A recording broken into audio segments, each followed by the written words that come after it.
Welcome back, folks, to WrestleRant. I'm Graham GSM Matthews. We're all February long. We're breaking down every installment of WWE No Way Out as seen on the WWE Network. Kicking off the show, six-man tag team action with Chris Benoit, the U.S. champion, teaming with the Hardy Boys to take on Eminem and MVP. Kind of a slight build for WrestleMania. MVP and Chris Benoit are on opposite sides of the ring at WrestleMania 23 for the U.S. title. This was a bit of a warm-up match.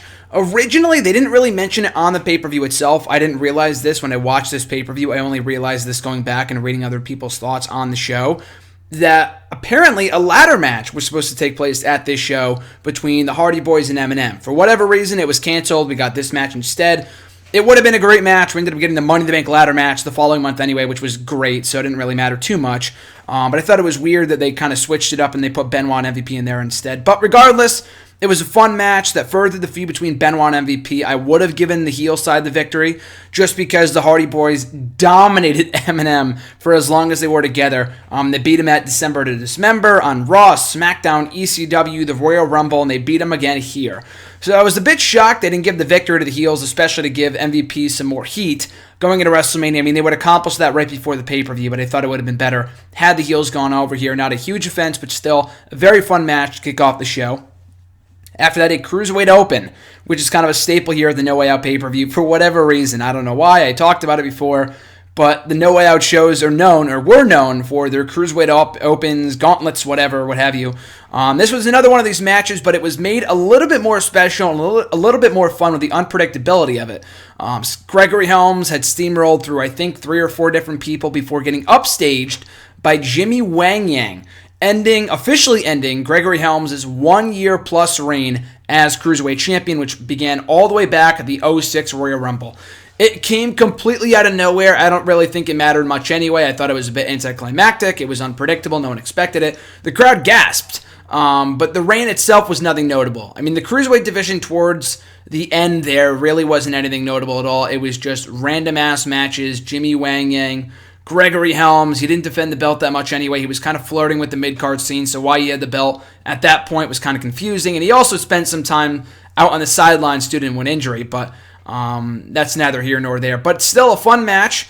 Gregory Helms loses the belt, attacks Jimmy Wang Yang anyway. Jimmy Wang Yang comes out on top against, I believe it might have been Shannon Moore or whoever. He beat them to, quote-unquote, become the Cruiserweight Champion before Chavo came out, a surprise entrant in the match, beat Jimmy Wang Yang to become the new champion, who was the same person who Gregory Helms took the belt from to begin with back at the Royal Rumble 2006, I believe. So these two would trade the title back and forth a number of times in the span of a couple of years. I don't know if Chavo would have been the one that I would have put the championship on. I mean, they didn't put the U.S. championship on it for whatever reason. They were just vehemently against that idea of putting the belt on Chavo, despite all the momentum that he had. I mean, I've never really not liked Chavo, but I've never really been a fan of his. Just, he's never really excited me. In the ring, as a character, whatever, he's a really good worker. Just, he bores me to tears, even now in Lucha Underground. But you would think, after having him take out Rey Mysterio in late 2006, that they would have, I mean, they put the championship on him here, but if you thought it was because they're going to further the feud and have him feud over the Cruiserweight Championship, shades of 2004 when Rey Mysterio came back from injury, you were sadly mistaken. By that point, Chavo had already lost the belt at the 2007 Great American Bash pay-per-view to Hornswoggle. And then people were surprised that he lost at SummerSlam to Rey Mysterio. I mean, they had the whole ready-made feud there. I guess they didn't want to have it be over the championship, but it would have made perfect sense. But whatever. I thought this match was fun, though. I thought the unpredictability of it made it a little bit more interesting than past Cruiserweight Opens, but Gregory Helms' 1 year, I mean, it wasn't really that good of a reign anyway. It was kind of on the level of Ambrose's U.S. Championship reign from 2014, 2013. But still, I thought it was a fun match and better than I thought it would be.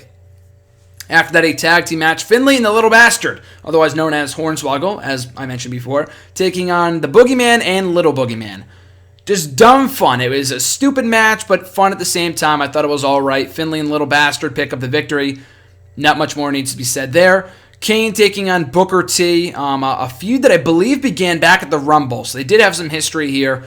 It was a solid match, just nothing exciting at all. I think it got a couple minutes longer than it should have. It was all right for what it was, but just nothing really exciting at all. I mean, I've talked about it before in hashtag AskGSM. I couldn't name one amazing Kane match that I've ever seen in WWE, and this was certainly not one of them. It wasn't a bad match, but it was just kind of there, and then Kane would go on to face the Great Khali at WrestleMania, and King Booker would be in the Money in the Bank ladder match. For the WWE Tag Team titles, Paul London and Brian Kendrick defending against Deuce and Domino. Again, another nice match, nothing too special. I thought their matches later on, when Deuce and Domino won the belts in April of that year, a couple months later, were better than this one. This was just decent at best. It was no ladder match from Armageddon 2006 between Paul London and Brian Kendrick, William Regal and Dave Taylor, Eminem and the Hardy Boys, which was one of the best ladder matches that I think I've ever seen, but this was all right for what it was. Still WWE Tag Team Champions, London and Kendrick. After that, Bobby Lashley defending the ECW Championship against Mr. Kennedy. And also, I forgot to mention this too, I believe this was the first tri-branded WWE pay-per-view that they did other than, one of the big four shows. I believe this kind of, I know it was the road to WrestleMania, but it started with, I think, officially Backlash. So they wiped away the whole, pay-per-view exclusive shows, and every pay-per-view was a Raw, SmackDown, ECW shared pay-per-view. But anyway, that's why the ECW Championship was defended on this show.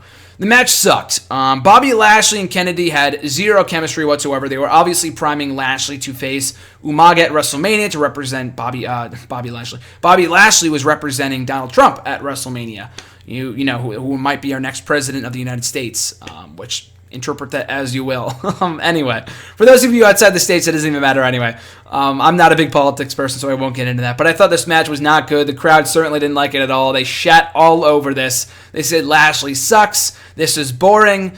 Just the match was no good. It ended in a DQ to protect Kennedy because Lashley didn't stop beating the shit out of Kennedy in the corner, I believe. So shitty finish, but I get it because it protected Kennedy and Lashley. But then why book the match in the first place? It was just a total waste of time. Kennedy went on to win the championship, or rather the Money in the Bank at WrestleMania 23. So they obviously wanted to protect him, but I just thought this was a total waste of time. Got a couple minutes longer than it probably should have. And then we get to the main event, the saving grace of the show, in my opinion. We also had the Diva Search stuff, which was garbage, so I won't even get into that. The main event, John Cena, the then WWE Champion, teaming up with Shawn Michaels against Batista, the then World Heavyweight Champion, and The Undertaker. So the big hook of this match was that Michaels and Cena were set to square off at WrestleMania for the WWE title, while Batista and Undertaker from the SmackDown side of things were set to square off for WrestleMania for the World Heavyweight Championship. So you had four faces, one match, two different tag teams. It was great. It's kind of shades of all the matches that we would get down the line between Cena and Batista at many years later, back in 2010. Cena and Michaels that we would see obviously at WrestleMania. Batista, Taker, same thing throughout the remainder of 2007, and even Shawn Michaels and The Undertaker, who had, in my opinion, I don't really think this is all that debatable, but Michaels and Taker having the best Royal Rumble ending ever in the event's history in 2007, 1 month prior, and they were able to relive that same magic in this matchup during the times they mixed it up, and I thought it was a great match, had some great storytelling between all four guys. Batista laying out Undertaker with a spine buster, which the crowd was not too fond of, leaving Cena and Michaels to pick up the victory, and obviously they would go on to, I think they were World Tag Team Champions by this point. I can't remember exactly. I think they were. The belts weren't on the line here, though.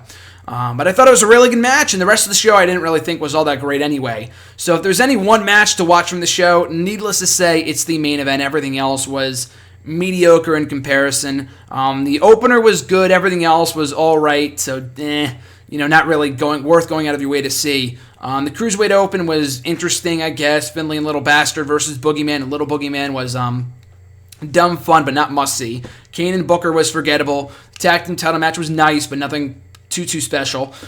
Kennedy and Lashley was utter shit, and the main event I thought was great. So check out the main event, if nothing else, from No Way Out 2007, as seen on the WWE Network.